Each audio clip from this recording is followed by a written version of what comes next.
Good evening, everyone.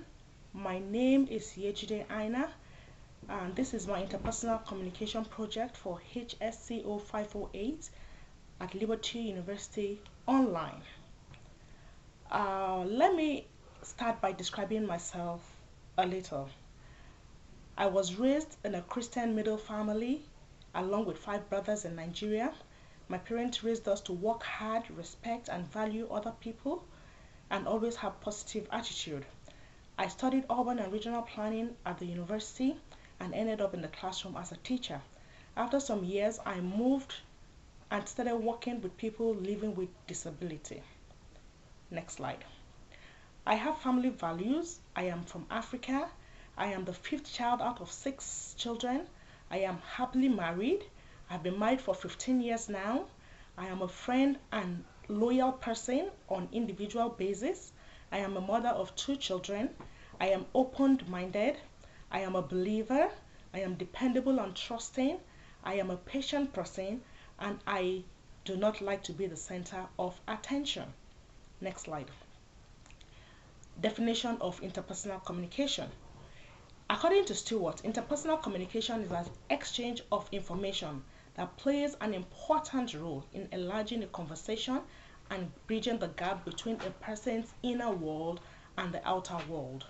It is a type of communication that happens when people are involved in talking and listening in ways that maximize the presence of the personnel. It is the process of exchanging information, feelings, meanings through verbal and non-verbal messages. Verbal communication is saying things verbally, saying things, talking to each other, using words. Non-verbal communication is communication without words. Next slide. The role of interpersonal communication. Interpersonal communication is necessary in enlarging communication because it fosters connections, trust, intimacy, respect through eliminating noise. It enhances emphatic listening, which requires three skill sets: focusing, encouraging, and reflecting. Focusing means mindful of the person who is talking to you. Encouraging the talker by using words like say more or you ask questions. Reflecting by paraphrasing or adding examples while the speaker is communicating. It encourages dialogue listening, which is a step further than emphatic listening. It allows us to engage with each other in effective and productive ways at different levels. According to Peterson, it involves asking open and clarifying questions so that others will understand what you are trying to communicate. Next slide. Background and behavioral blend. Behavioral blend is the combination of trait factors that an individual possesses. It refers to different personality that we exhibit. Carbonell.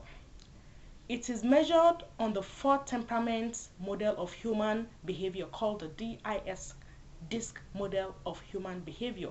It is a combination of trait factors that an individual possesses. Our background affects us when we communicate, whether we are aware of it or not. Next slide. My background and my behavioral blend has influenced my communication in positive ways and in negative ways. And now I would like to talk about the positive ways my background has affected my communication style. I pay attention and understand the real meaning of what people try to communicate, knowing that we are equal before God and engaging in emphatic listening. Next slide. Negative influences. My background has also negative impact on me. As a child, I was made to believe that it was rude to speak out on issues except if you were told to do so. This affected me negatively, and it has affected me in ways that does not allow me to speak publicly easily. I am not demanding, I overthink issues, and I do not communicate with clarity. Next slide. My uniquely you profile shows that I am a CSI personality type. This was determined by two graphs, graph 1 and graph 2. The graph 1 is what is expected of me, and graph 2 is this is the me. Next slide. From my uniquely you profile. I am not pushy or controlling. I don't bother being in charge. I love peace and harmony. I am not very direct and decisive. I am not aggressive and assertive. I take on the other people's problems. I'm very empathetic. I am a happy person and I'm a loyal friend. Next slide. Communication barriers, challenges include some barriers that affect my communication, and this includes not speaking with clarity and power, not saying the heart of the matter, being simple, which can lead to incomplete conversation, having the tendencies to exaggerate, and stereotyping.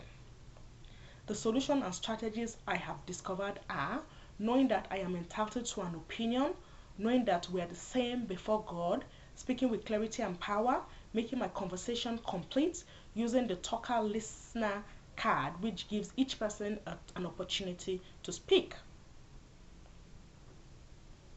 Enlarging my conversation.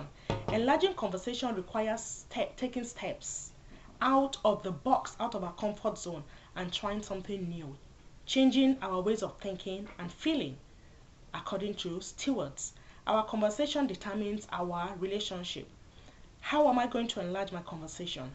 I'll pick up my moral courage and take actions when needed. I'll be genuine and real in my conversation. I'll be fierce in my communication style, listening to myself like never before. I will also be aware of red flags, and this can make you lose focus on what the intention of the message is. And finally, embrace all that have been taught in this class and utilize it fully. Next slide. What are my overarching goals? It is speaking fiercely. This is the style of communication that involves intense, strong, powerful, passionate, eager, and robust ways of communicating.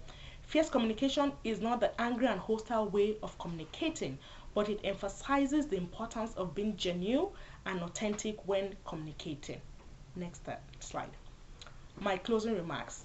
I have realized that I'm a new person, and therefore I'm taking up the scripture that says I am a new creature. All things have passed away and all things have become new. I have rediscovered myself. I have discovered a new method of communicating, and I'm ready to run with it. Thank you for listening to my presentation. Thank you once again.